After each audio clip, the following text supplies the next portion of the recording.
La mayoría, ¿no? De los que estamos acá en la radio tenemos hermanos, o en mi caso particularmente pienso tener más de un hijo, por ahora uno solo, y es una de las grandes incertidumbres que nos planteamos los padres al momento de pensar en un hermanito, cómo será ese vínculo, cómo seremos nosotros como padres en el momento de afrontar ese vínculo, y también quienes estamos casados o nos vinculamos con gente que ha tenido hermanos, vemos las secuelas que esa relación que tuvo con sus hermanos le puede haber dejado. Quizás ellos no lo saben, pero esas secuelas están, y para eso están los psicólogos.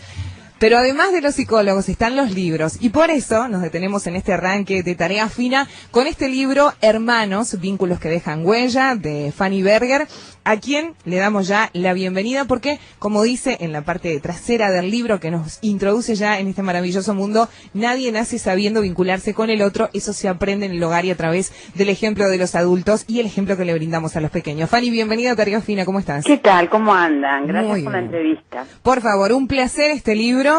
¿Cuál es la función exactamente? ¿Cómo se te ocurre hacer un libro para enseñarnos a los papás a educar hermanos y a saber vincularnos también con nuestros hermanos? Se me ocurre porque me dedico ya hace años a los vínculos familiares y me di cuenta que los hermanos son como un vínculo silencioso. Todo el mundo en la consulta habla de la mamá, del papá, Claro. y en tercer lugar aparecen los hermanos. Y como lo pasan así rápidamente, y me di cuenta que los hermanos son entrenadores diarios, porque uno se socializa, compite, tiene celos, llega a negociaciones, y tienen una importancia vital en el desarrollo de la personalidad de cada hijo.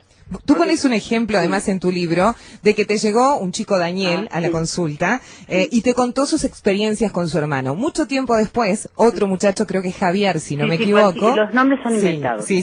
Llega y te cuenta las mismas historias, pero desde otro lugar, teniendo en cuenta que él los había sentido de otra manera, y ahí es cuando tú te das cuenta que son hermanos y te planteas también todo este vínculo. Claro, increíble, Montevideo es chico, ¿no? O sea, el mensaje es como el mismo hecho objetivo, que en realidad la objetividad no existe, todo es subjetivo. Nosotros proyectamos en las situaciones, en las personas, nuestro mundo interior, como hechos familiares puntuales eran vividos, y son de hecho vividos en forma diametralmente opuesta por los hermanos. Uno lo vive como una tragedia, con dolor, y otro lo vive como algo natural.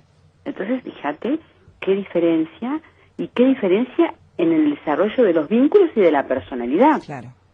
¿Y cuánto tenemos que ver los padres? Porque eso también tú lo explicás en el libro. Muchísimo. Que además inconscientemente somos diferentes con cada hijo, aunque tratemos de no serlo. De eso trata el libro, porque yo quiero, la verdad que mi deseo es ayudar a los padres y a los hermanos adultos que han decidido no ser padres o madres, que es una decisión, ¿no?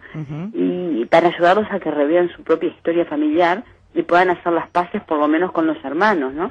Claro. ¿Qué sucede? Los padres tienen mucho que ver, porque es el tema. El vínculo tiene como tres patitas. Uno es los rasgos de cada papá, de cada mamá. Otro de cada niño. Y tercera patita son las circunstancias de vida. Entonces, a una mamá se puede llevar estupendo con un hijo porque hay complementariedad de rasgos. Claro. Y con el otro hijo puede tener cortocircuito emocional. ¿Por qué? Porque no son antagónicos. Pero ¿qué sucede? Los hermanos observan, entonces empiezan, lo querés más a mi hermano, haces diferencias.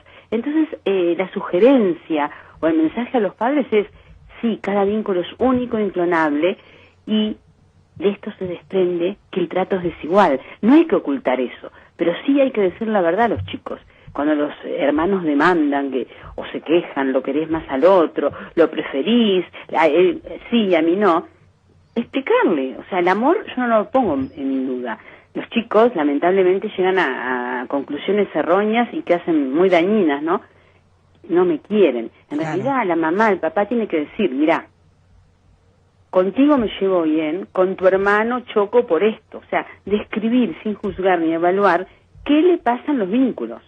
Y eso es conductor, es un ejemplo para los niños, porque no es lo mismo decir, mi mamá no me quiere, y tener ese disco duro toda la vida, que evidentemente tiene consecuencias en la autoestima, que decir, bueno, mi hermano es el predilecto porque es calmo y mi mamá es nerviosa. En cambio, mi mamá choca conmigo porque los dos peleamos mucho. Es bien distinto. Eso lleva a asumir, Fanny, según lo que vos estás diciendo, que ya venimos con un carácter armado al mundo, más allá de que los padres lo pueden moldear o lo podemos moldear, Claro. pero que cada hijo es único y que no necesariamente porque seamos los padres, los niños tienen que ser iguales. No, no, no, porque hay una genética que uno trae del nacimiento, ¿verdad? Y después está el medio ambiente. Ujú. Hay medios ambientes, y acá son los padres, digamos los representantes, que facilitan el desarrollo de determinados rasgos y otros que lo inhiben. Entonces es como un juego, una danza, un encuentro entre lo que traigo genético desde mi nacimiento y lo que me sucede luego de él con mis padres. Claro. Me surgió una pregunta también cuando estaba leyendo el libro. Uno cuando estudia a los grandes pensadores de las teorías políticas y analistas del hombre, Hobbes, por ejemplo, dice que el hombre es malo por naturaleza. Sí, un lobo. Exacto, sí, lo decía Maquiavelo también, ¿no? Sí, Y sí. después nos vamos moldeando. No sé cuánto de acuerdo estás con esta teoría basado en este estudio que vos tenés de los más pequeños, Claro, además. yo no hablaría de maldad, eso un filósofo te puede, un político de maldad. Los psicólogos hablamos por ejemplo, es un niño agresivo, entonces el papá puede decir es malo, no, tiene baja tolerancia a la frustración. Lo que puedo decir que un niño inquieto, con un padre inquieto, el papá no puede contenerlo y el niño se puede sentir muy mal y vivir su inquietud como algo negativo. En cambio, con el otro padre, tranquilo, lo puede contener, sostener y se va moldando y hasta disminuye su inquietud. Entonces, no hablaría de maldad, que es una evaluación. Hablaría justamente de características que chocan y otras que fluyen en la vida. En el libro nos encontramos, Fanny, con varios capítulos que son altamente recomendables, porque, por ejemplo, uno de los capítulos es el hermano del niño discapacitado. Sí, qué tema. También para los papás de los Claro. niños discapacitados, ¿no? Para los papás y para el hermano, porque uno siempre cuando nace un niño con discapacidades, y hablo de distintos tipos de discapacidades físicas, mentales, Claro. emocionales, los primeros años los padres se fijan mucho en el niño discapacitado, y es lógico, es natural. Sin embargo, he tratado a muchos hijos, hermanos de niños discapacitados, jóvenes, y también pagan un precio, porque a veces Claro. los papás, sin intención, ponen toda la energía en el niño que necesita más la ayuda del padre. Y a veces los hermanos de los chicos discapacitados pueden desarrollar elevadas exigencias, Claro. se autoexigen mucho, se sienten los responsables de todo lo que pasa en la familia. Entonces la invitación es a ver a todos, al niño discapacitado y a sus hermanos. Sí, tarea no debe ser sencilla para nada, ¿no? Además del proceso que los papás tenemos que hacer Claro. ante una situación de ese tenor. Después también hablás de los medios hermanos y los hermanastros.